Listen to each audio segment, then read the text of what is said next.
Hello, and welcome to At Your End Step.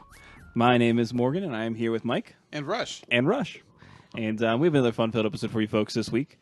Before we get it kicked off, I do want to make sure that we talk about our Patreon right here at the top of the show. All caps on them show notes, baby. It's right here at the top of the show. I think I have to yell it, though, because it's caps and bold. Patreon!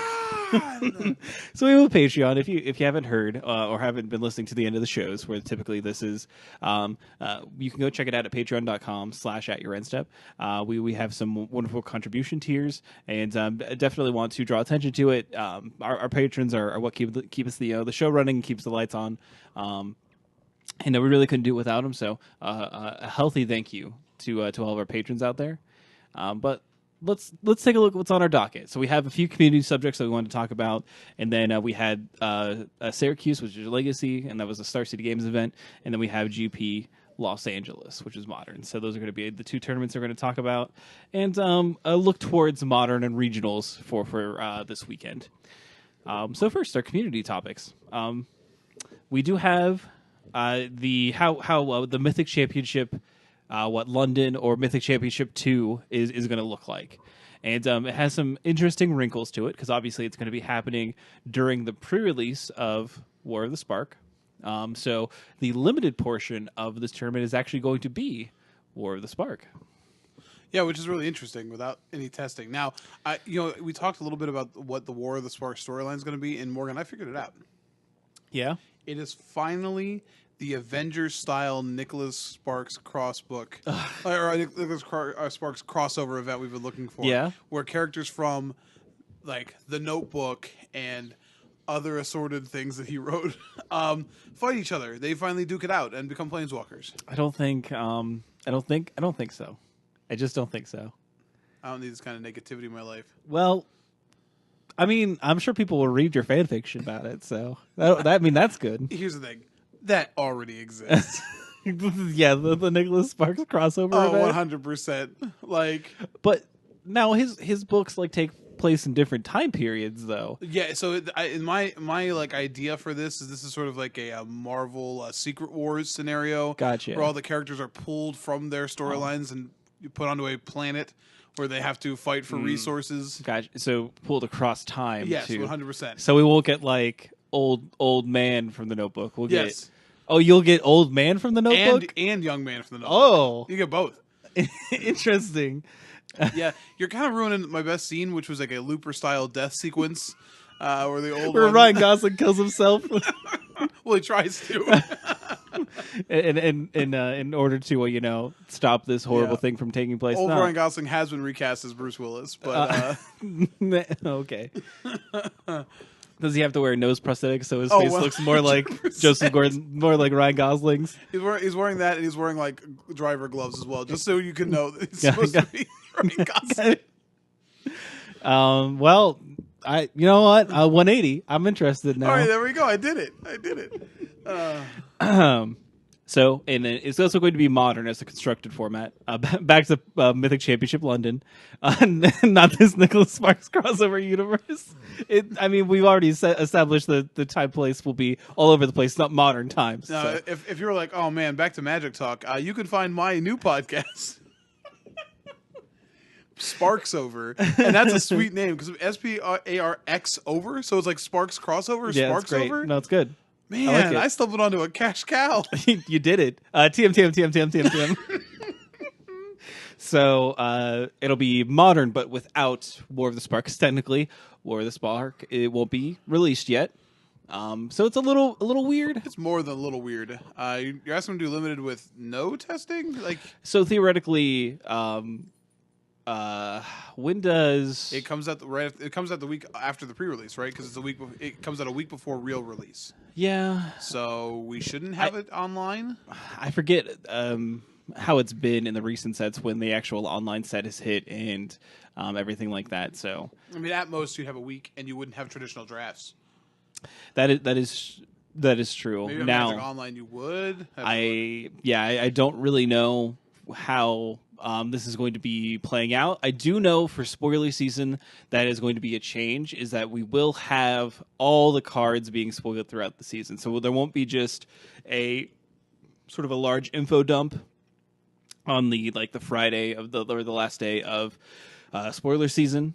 So you will actually have more of the information before the entire set is. You'll have all the information before the actual last day of spoiler season, which will be beneficial somewhat. Yeah, I just don't know how much theory crafting is. Like, I guess like once Yeah. you have the whole set, then you can run it, put it into draft simulators, and do that. I Right. guess, but Yeah, I don't know. I don't know if there's going to be something that is set up to assist in this or facilitate in this. But yeah, I mean, the draft simulators certainly aren't like Right. legitimate WotC things. But so we have War of the Spark Limited that hasn't been released yet, and then we have a modern format that War of the Spark isn't legal in. Yeah, that's a little bit of an odd one. You can only get away with that probably at the Pro Tour or the the Mythic Championship level. So that's interesting. yeah, And then they're also trying out a new Mulligan rule, which I know we alluded to last week. So we should at least talk about here. Which the Mulligan rule, as you know, it currently stands is if you anytime your opening hand is less than 7, you get to scry 1. Now each time you mulligan, you will mulligan the 7 cards. But then for each subsequent mulligan, you will, after you've decided to keep your hand, you will tuck a card on the bottom of your library from your hand for each mulligan you've taken. So if you mulligan once, you'll draw 7 and then tuck a card down underneath so your hand goes to 6, and so forth.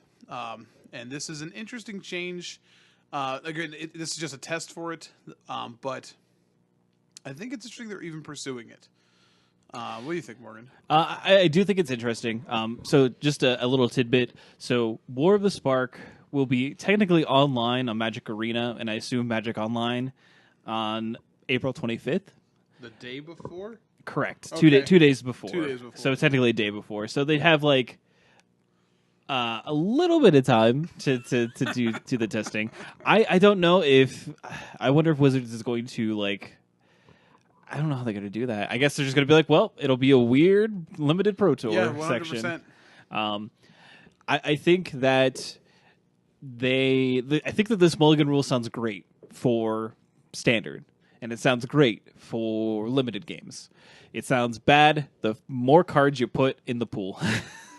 So it sounds pretty bad for modern. It sounds pretty bad for legacy and vintage, because within those formats there are these degenerative decks that exist that will be able to take more of an advantage with this rule than some of the fair decks. Now you could say that will exist to a degree in, say, standard. The aggressive decks may actually be able to take more of an advantage of this mulligan rule than some of the mid-range decks or control decks.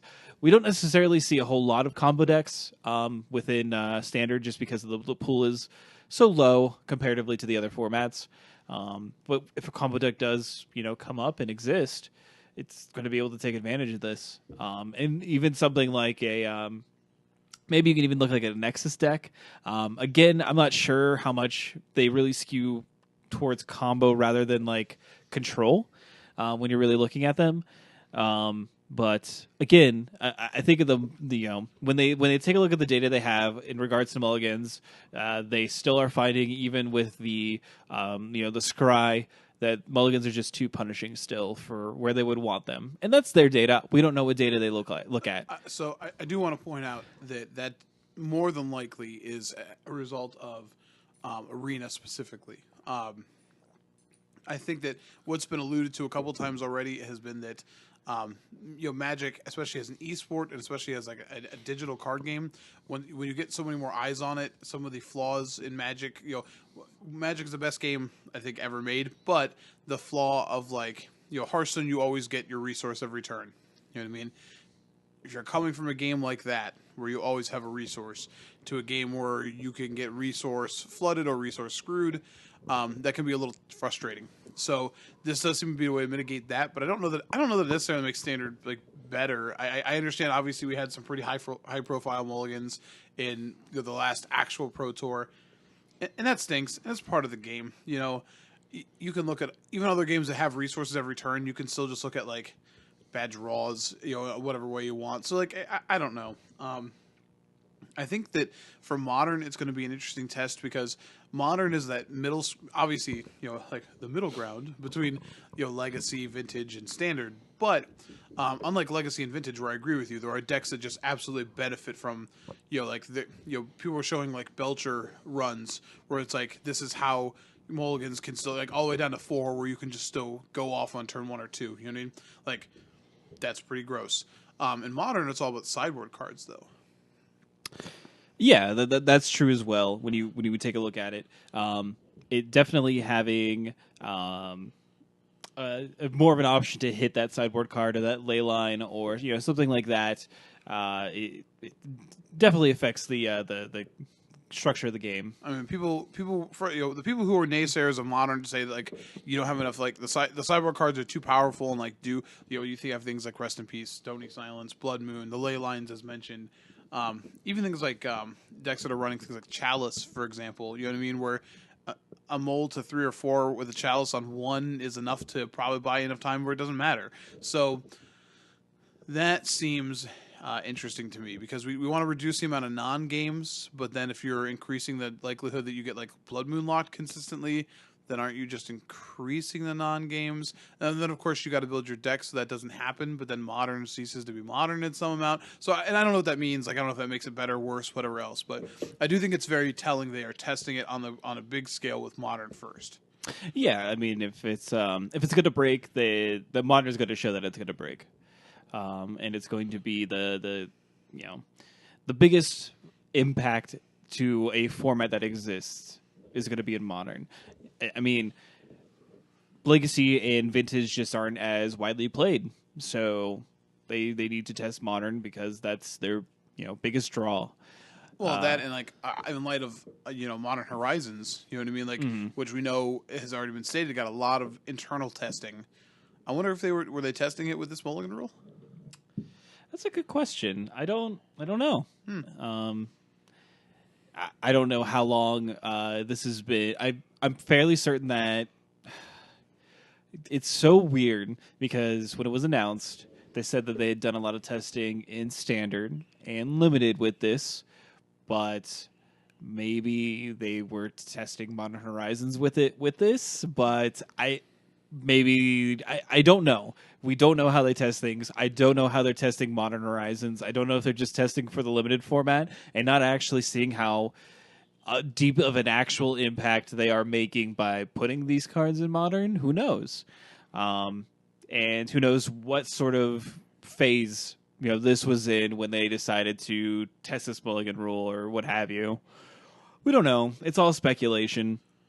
Now, what isn't speculation is we do know that some version of R&D did test this rule a couple years ago. Former show host Dave Pro Points Nolan actually found some of that for us, and that internal testing from 2015 did say that it favored unfair decks. So I hope they don't just disregard that. I mean, by testing it on this scale, they kind of are disregarding it, but we'll see.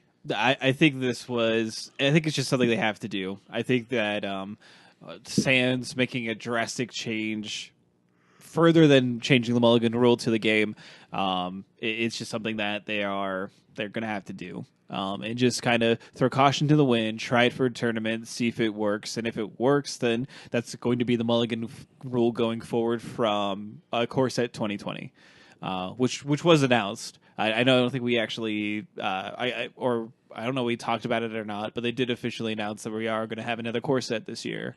And that's when the actual mulligan rule will take effect. Fair enough. Yeah, I'm interested to see what happens with it. I want to test it. I want to try it with like other formats, like casual formats that we play currently, just to see like how much of a impact that actually makes. I know we tried in Cube a little bit this weekend. Yeah. So. But next up, we actually have an article that went up yesterday. Yeah. It was a article by Mark Rosewater that had sort of an interesting sort of breakdown on some interesting things about characters in the game, right? Yeah, so it's who you know or you know who, and they were supposed to ask. So it was ask the question as a single tweet that starts with who or where. Gotcha. So, and the first question in the article was, where is Ashiok or who is Ashiok? Now, the who answer, Rosewater says he can't answer, and this has been kind of established with Ashiok. Ashiok is who Ashiok is, which is sort of a non-entity. They are hard to sort of pin down, which sounds pretty demure to me, just saying, just throwing it out there. But the where is Ashiok, Rosewater said that's a question for next week. What does that mean? So Mike brought this up to me, and I think it means they're going to do a Where Are the Planeswalkers 2019 edition. So they've done this every once in a while, where they give you all the planeswalkers that they currently have in the story or that exist in the multiverse, and they kind of break down what they're doing.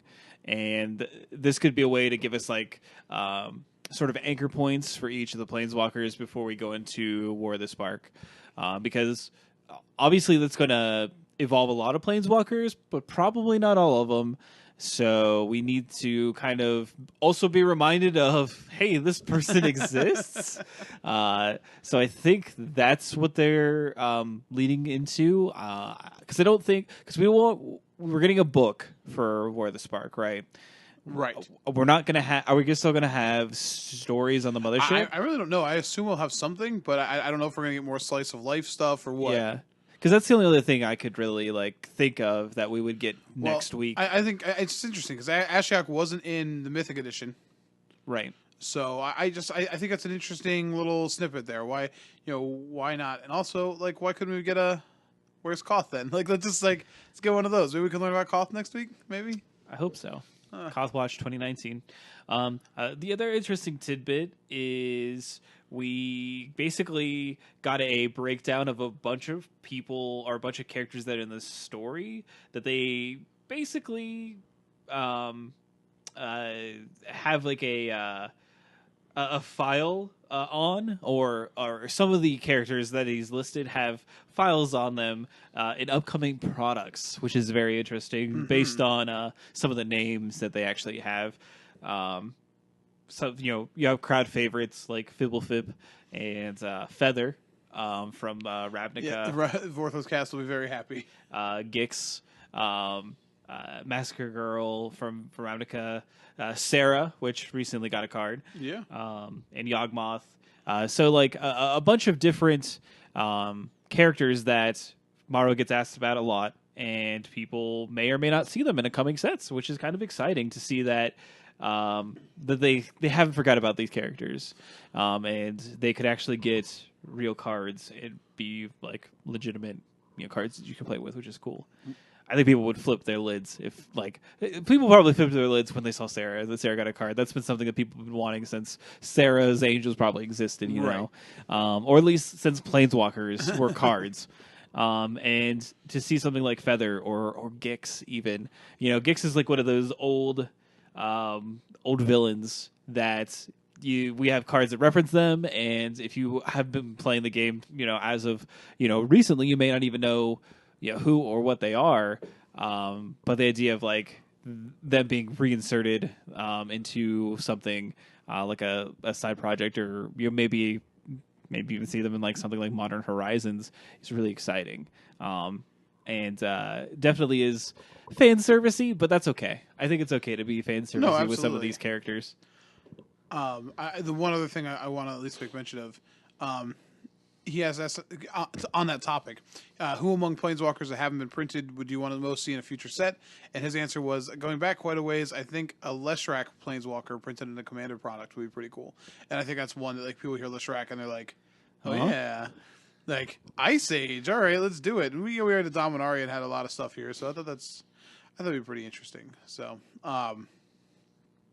anyways, though, I thought it was at least interesting. Ashiok is a character I think we got one other story with Ashiok post Theros. Yeah, the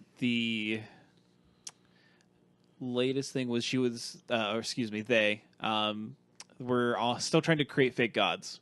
But I think that's the last time that and they were still on Theros doing that. Yes. So it'd be interesting because like I'd have to assume that if they're still on Theros doing that, maybe we have to see them in Theros too. But it would also be interesting to see if they have motive, like because we don't even know if they're from Theros, like what their motivation is, what reason they had to be there. So Yeah, who knows? I just know that Ashok's a dope cube card, and wouldn't mind seeing that Planeswalker again in some facet. yeah, that card is first pickable in Vintage Cube every time. So now, Morgan, I do want to ask you real quick. If you had to choose your warrior to win the Sparks over, would it be Noah Calhoun of the Notebook or Landon Carter from A Walk to Remember?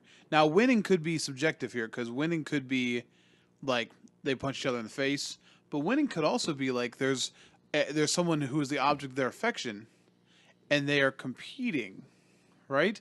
So who like I don't know, who would you pick? Who's the compelling lead? I'm gonna go still.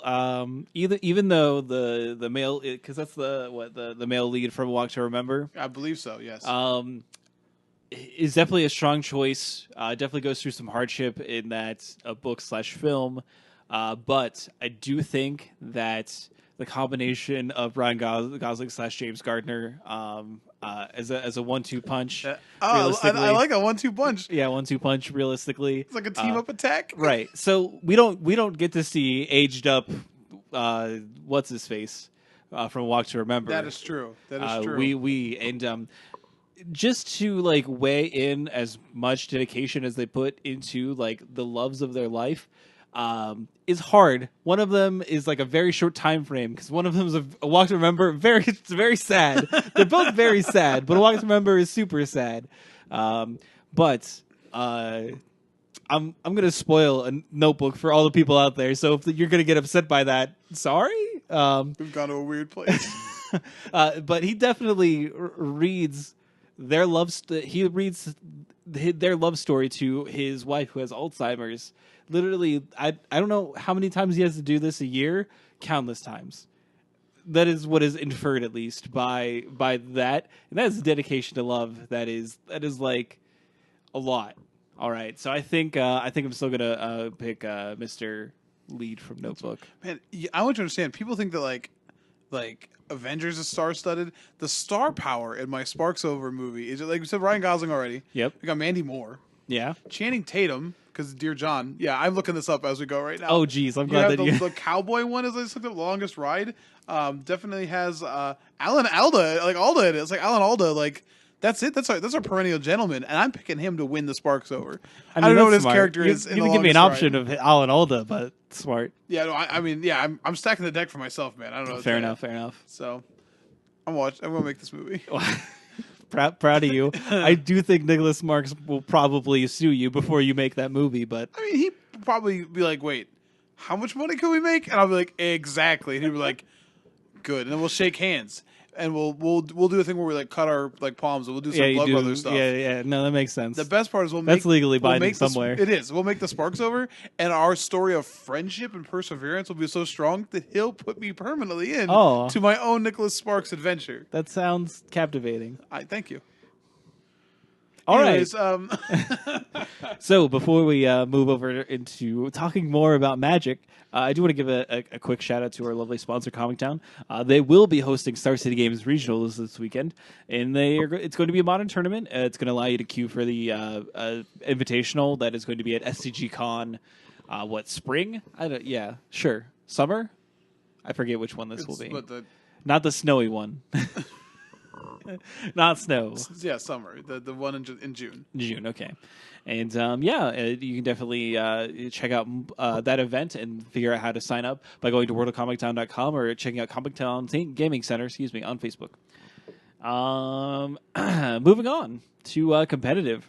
So over the weekend we had a Star City Games Open in their Syracuse, New York. They're Syracuse.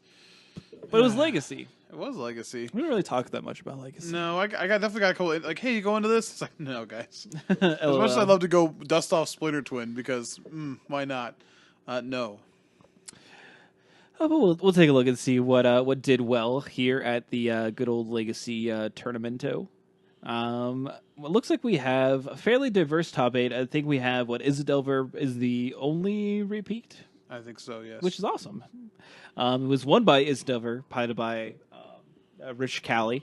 defeating Golgari Depths, piloted by David Long.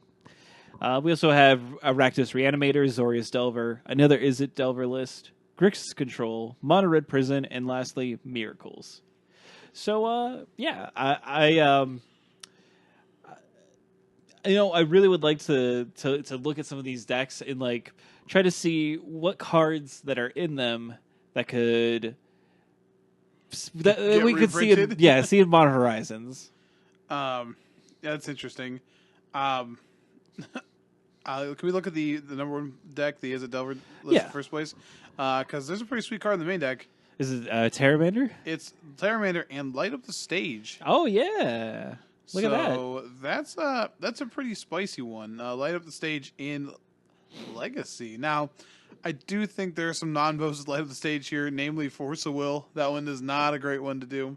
But I think that's pretty interesting. That like Light Up the Stage it goes out and the first time it's Legacy legal wins an open. You know, I mean, it tells you a little bit of the power level of that card. So beyond that, it's pretty straightforward here. We got 4 Terramanders, also pretty spicy.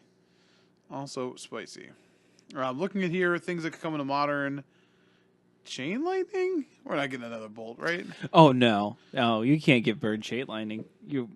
That's wild. That'd be too wild. Force of Will.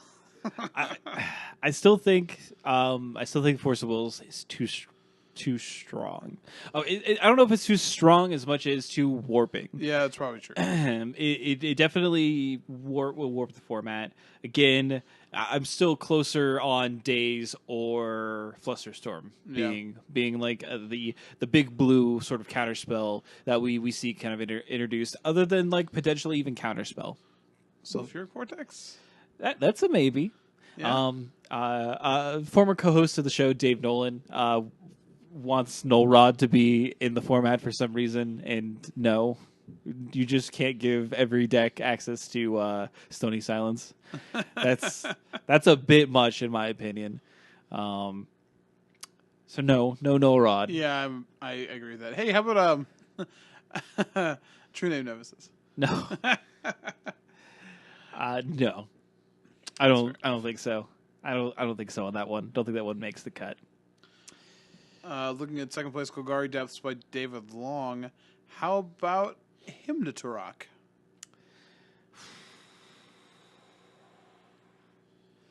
I don't know. I genuinely don't know about that one. I feel like I don't know. That card I think is devastating, but it doesn't like break Legacy play, so I don't know. It's kind of interesting. So, or Wasteland.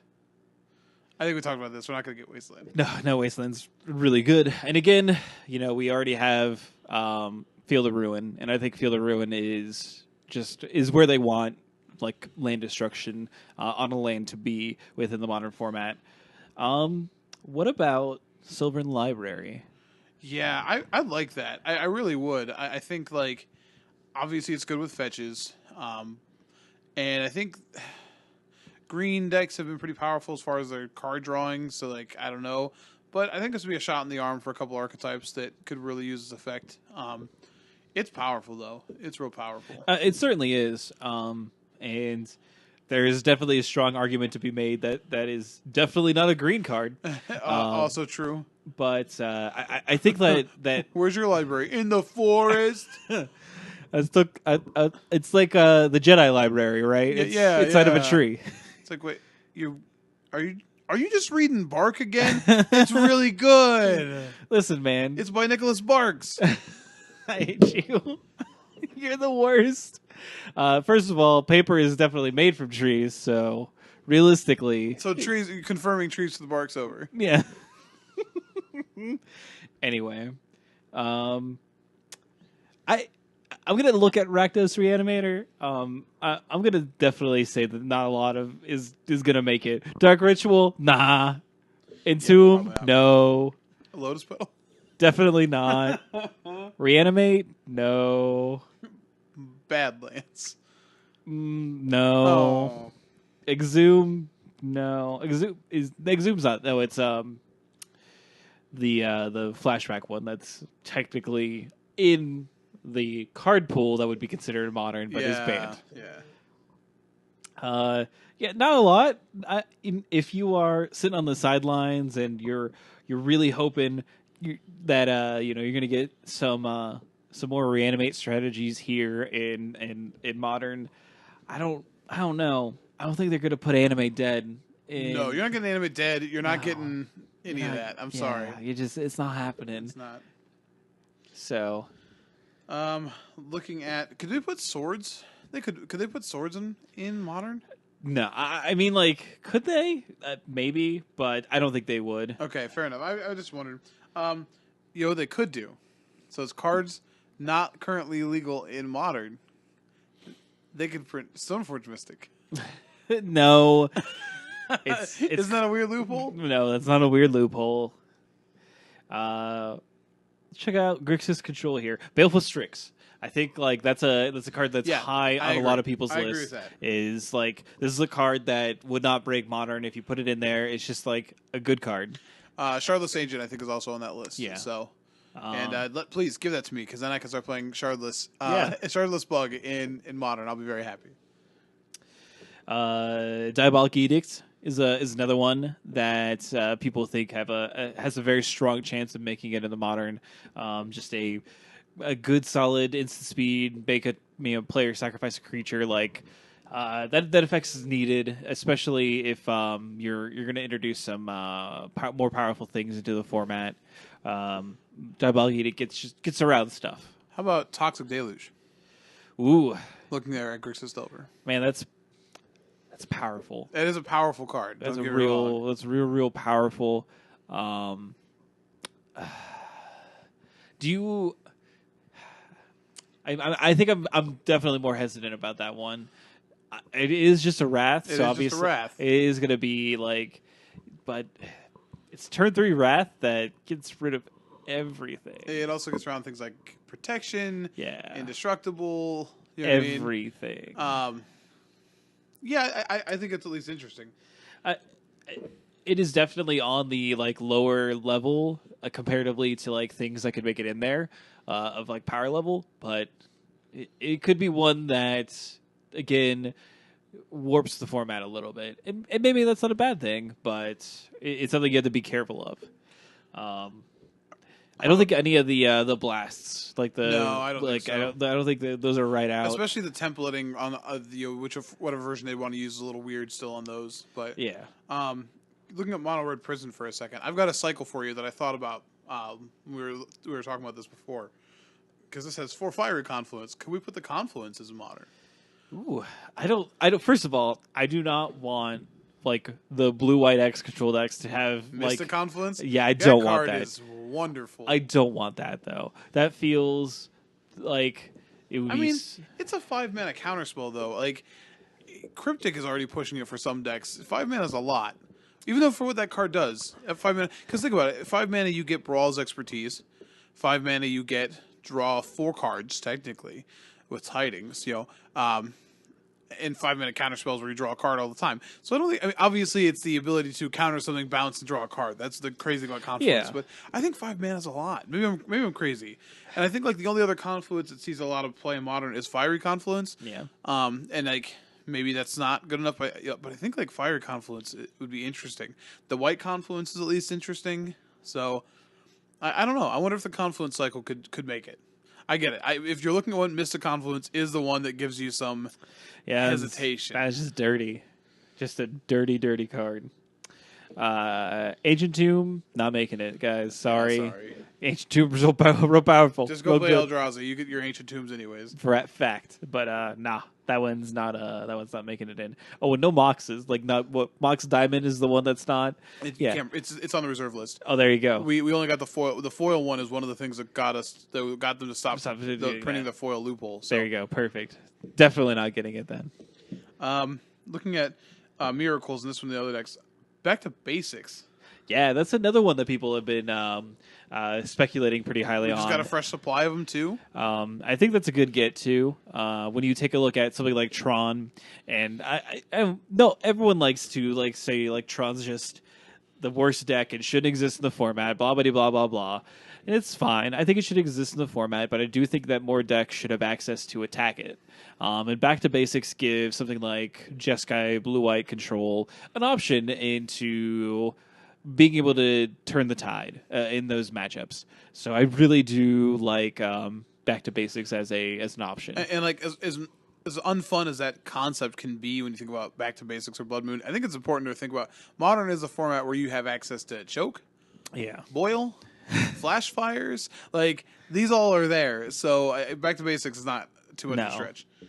What do you think about Council's Judgment? I think that would be a good get. Yeah. I think like 3 mana exile a permanent is kind of fine. You're not going to get Vindicate for example.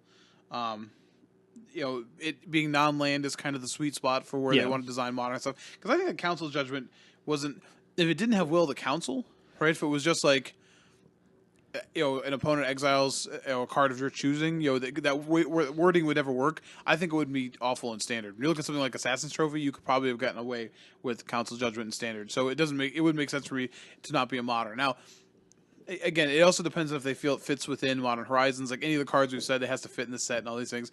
But Council Judgment seems like a fairly easy get for me. So because I don't think it would actually be even that good in Modern.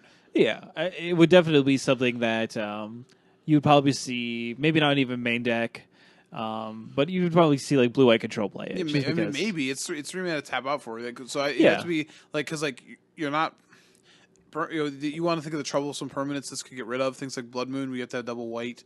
I think maybe the most useful permanent I can think of that this can get rid of that's hard to get rid of is like Etch Champion. This can get rid of. So I think it's probably a safe card. It'd be interesting to get Will of the Council on a card in Modern. That might be a strike against it for what they're doing with Modern Horizons. Who knows? If I agree with it having a specific mechanic to a set definitely hurts it.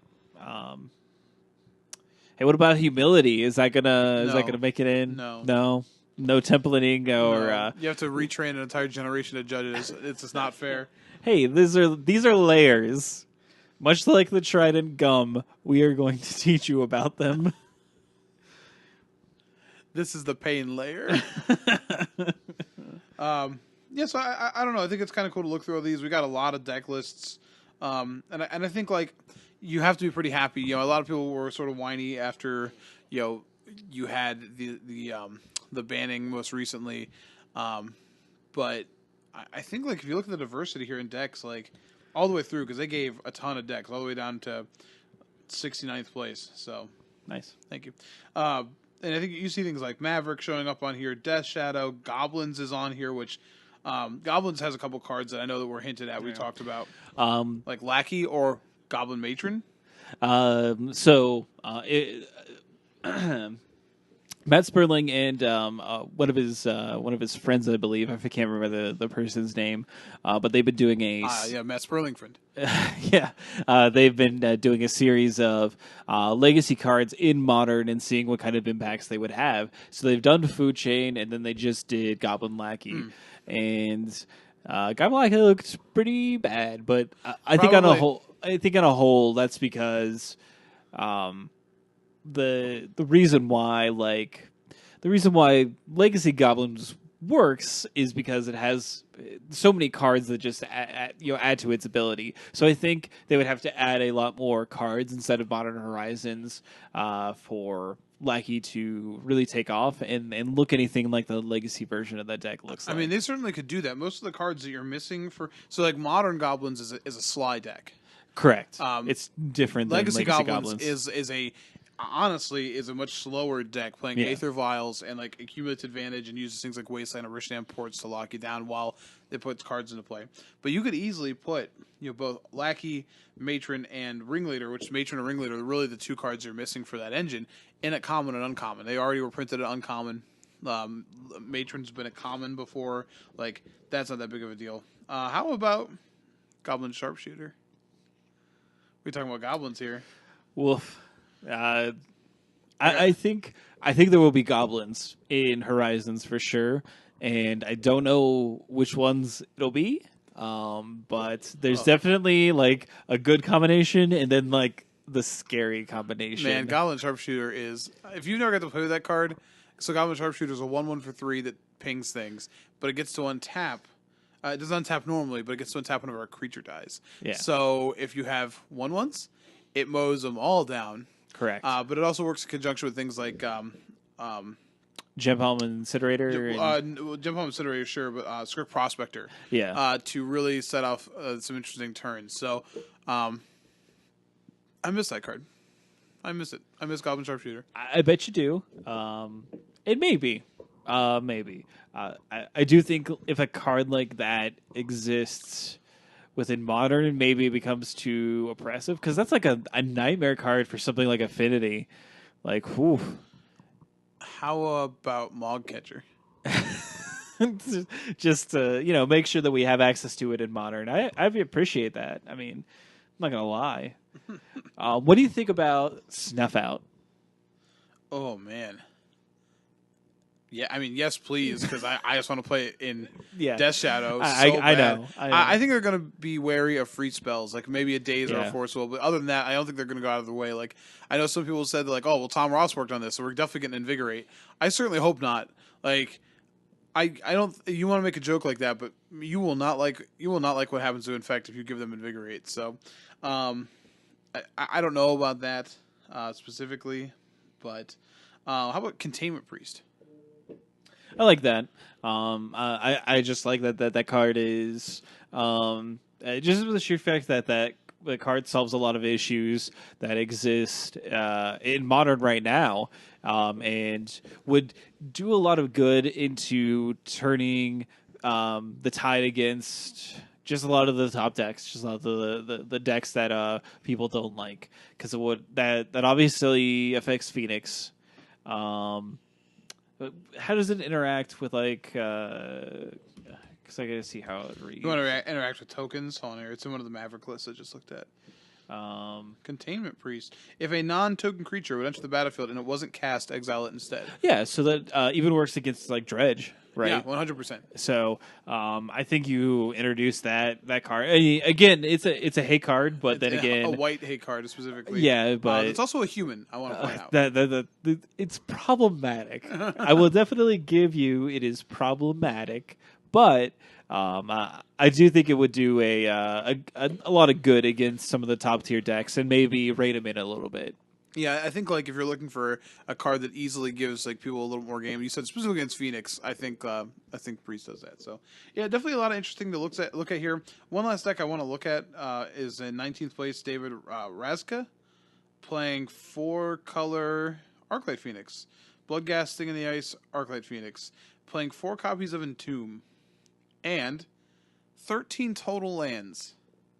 Do you know how it's doing that? It's playing Land Grant.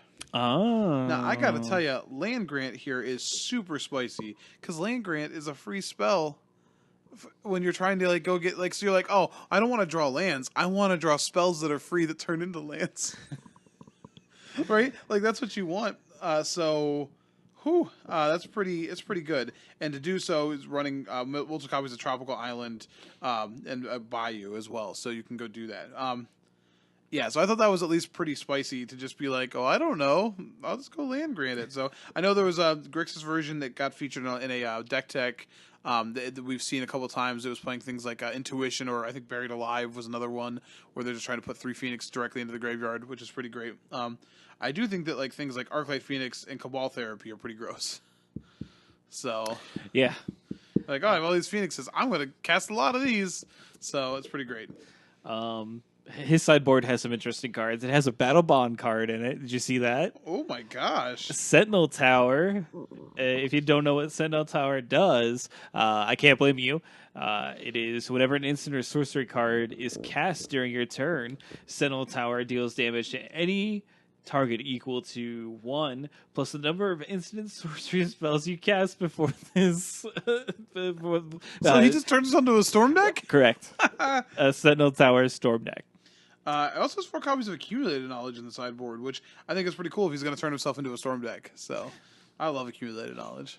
Oh, man. Give us that in Modern for no reason. I that's strong. Is it?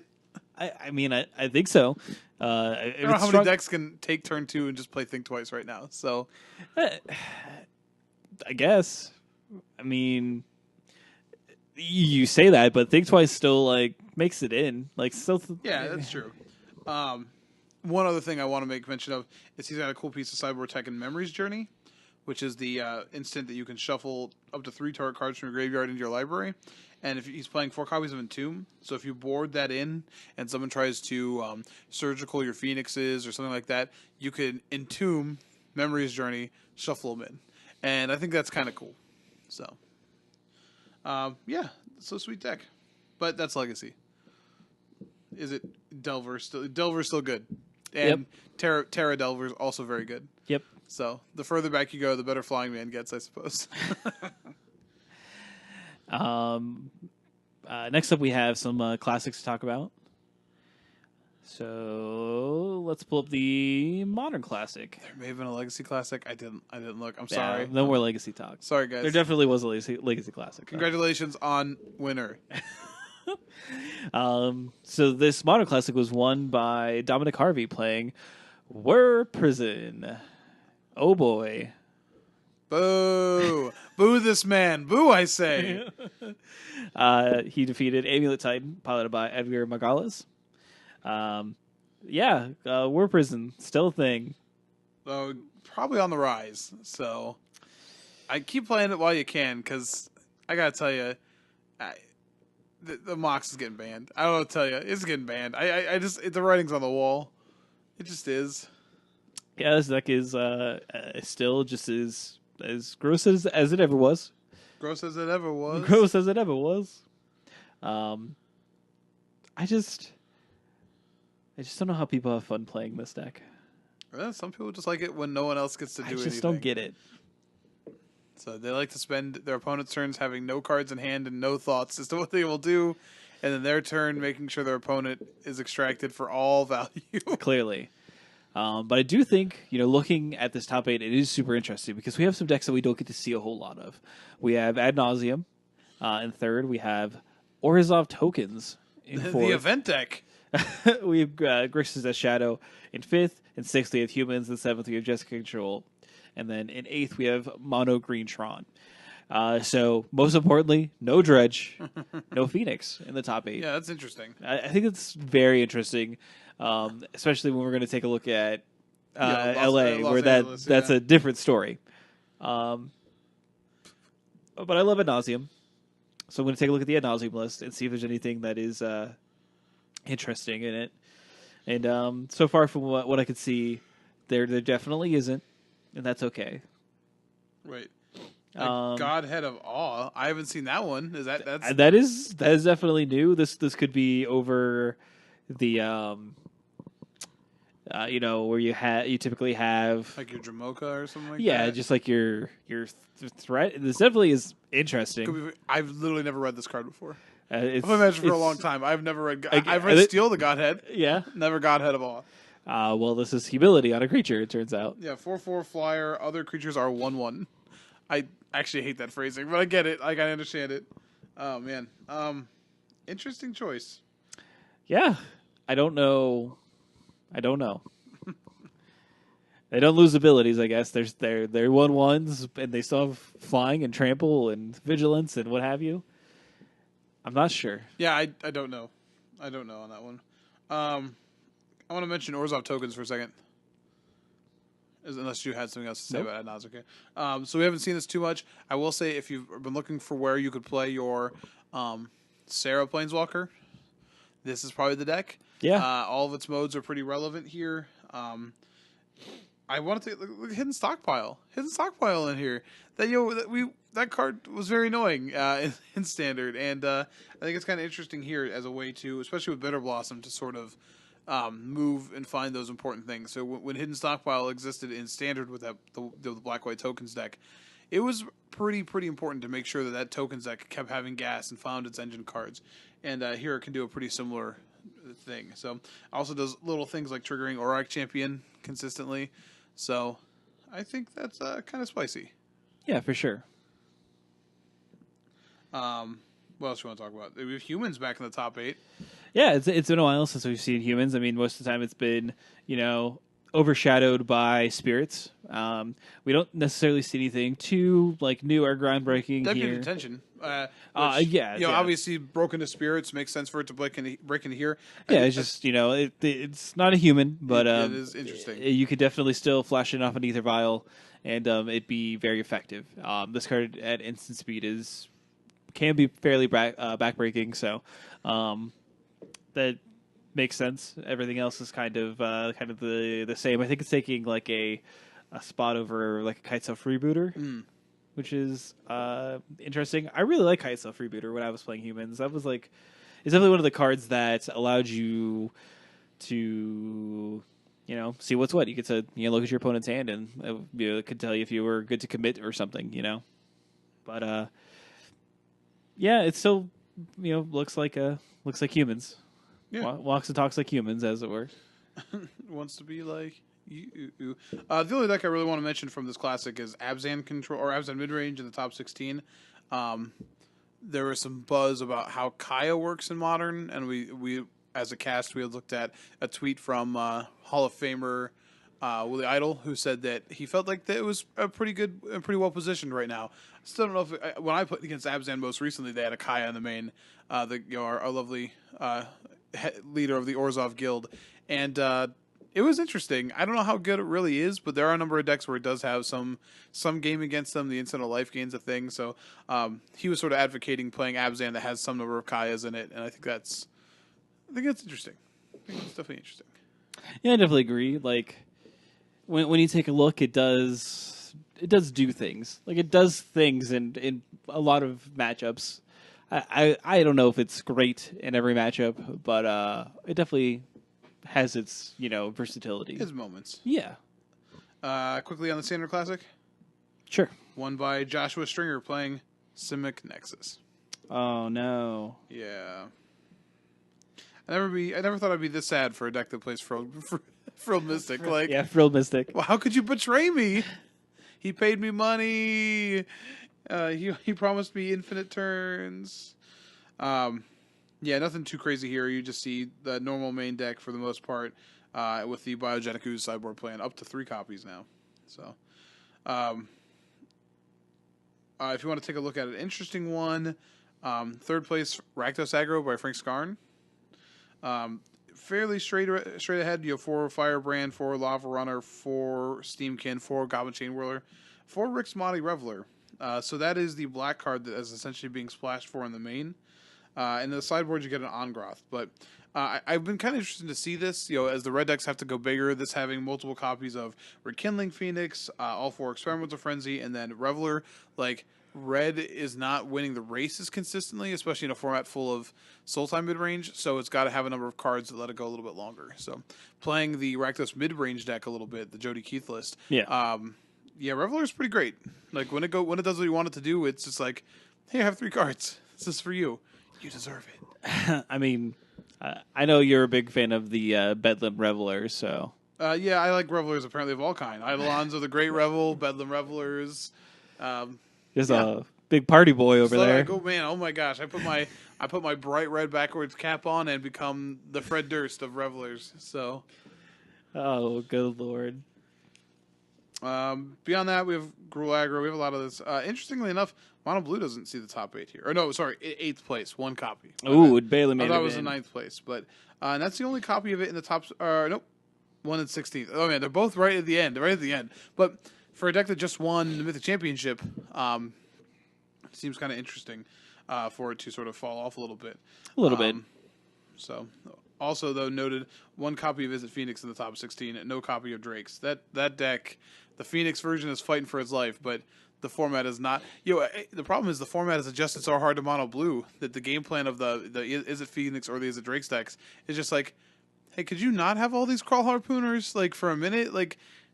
You're not even worried about us. They're just getting so much splash damage from Mono Blue that the format's gonna have to shift for that deck to be probably good again. Yeah, I did want to point out in the Gruul Aggro list, it is playing 2 Domri Raid, 2 Domri Chaos Springer, but some spice there. I like it. I do think it's so. You just swap those out for the Immortal Sons in the certain matchups, Probably. but that's cool. Los Angeles, Yeah, Los the Angeles, City of Angels, starring 2019. Johnny Cage, Keanu Cage, What? Nicholas Reeves. No, you're all wrong. What? The City of Angels. Who did it have? Nicolas Cage. All right. I literally was like picturing a weird mixture of Keanu Reeves and Nicolas Cage and Johnny Cage from Mortal Kombat apparently all together. Hey, he was a movie star. He could have been in it. You do have me there. Punching an angel in the crotch. Yeah, I don't think that's the kind of films that he did. So, Goro was in it. yeah. So here for the GP, we definitely have a different different top 8. Here we have 2 copies of Is It Phoenix, 2 copies of Dredge, 2 copies of Hardened Scales, a copy of Grixis Death Shadow, and a copy of Titan Shift. So, would people complain and say that Faithless Looting is too strong, and this is the data they have to try to support that claim? But let's talk about the winning list here, piloted by Michael Bernat. Is It Phoenix? So, when you look at it, it seems fairly stock. This is we see Terramander taking place as pretty much the de facto flex spot in the deck. We have your assortment of spells. The interesting one being Chart a Course. Yeah, this is essentially a standard deck, right? You have Terramander, Arclight Phoenix, Crackling Drake, Opt, Chart a Course, Steam Vents. This is a standard deck. Yeah, clearly. And it's not even good in standard, so why is it so good in modern? I don't understand. Well, I think it's the quality of the spells kind Could of just be go up. Manamorphose. I think it's only Manamorphose. Yeah. That card is busted. It definitely is. I'm not really sure why Chart a Course. I'm not really sure why that's better than something like Is It Charm, to be perfectly honest. I was really trying to rack my brain as to why just none of the spells here actually gain you a card. So Yeah. maybe you just wanted to maybe you're looking for that one-off card that just is you can just actually get card advantage out of. potentially. I just that was the only thing that was maybe it's just something you try out and see what it's like. Try out win a GP. Yeah, who knows?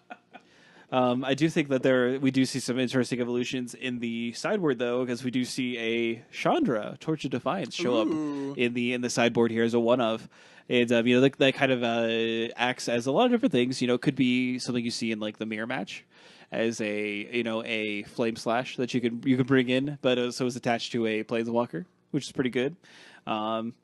And does a lot of good things, I think, and is a pretty interesting card to see kind of show up here in the sideboard. Yeah, agreed. And yeah, Is It Phoenix wins. It's in 8th place. It's in 11th place. It's in 19th place, 22nd place, 23rd place, 29th place. It did pretty well. It did pretty well this week. Yeah. It may have been more, but there's a bunch of untitled decks. I'm not clicking on all of them. Fair enough. Defeated Hardened Scales, piloted by Gal Schlesinger. And, this is exactly what you think it is. Again, this is a Mox Opal Agent Stirrings deck, playing both the bad boys of Modern here. I guess no... John McEnroe? Correct. I guess no Faithless Looting. I guess you would need that for the Holy Trinity of hated Modern cards at the moment. But yeah, I mean, I don't really know what more to say about this deck other than it exists. It is a thing. I do like the one of Evolutionary Leap. Yeah. That's a card that whenever it shows up, I'm like, oh yeah, that card. That card's sweet. I also like Karns in the sideboard. Oh yeah. So you can do construct aggro, constructs, if you will. So, and there was another copy of Hardened Scales in 4th place as well, fighted by Jin Lu. So he doesn't have the cool stuff though. He has only one Karn. Doesn't have, Evolutionary Leap. So Gotcha. Then you get Dredge. Yep, piloted by Bradley Yu. Morgan's favorite deck.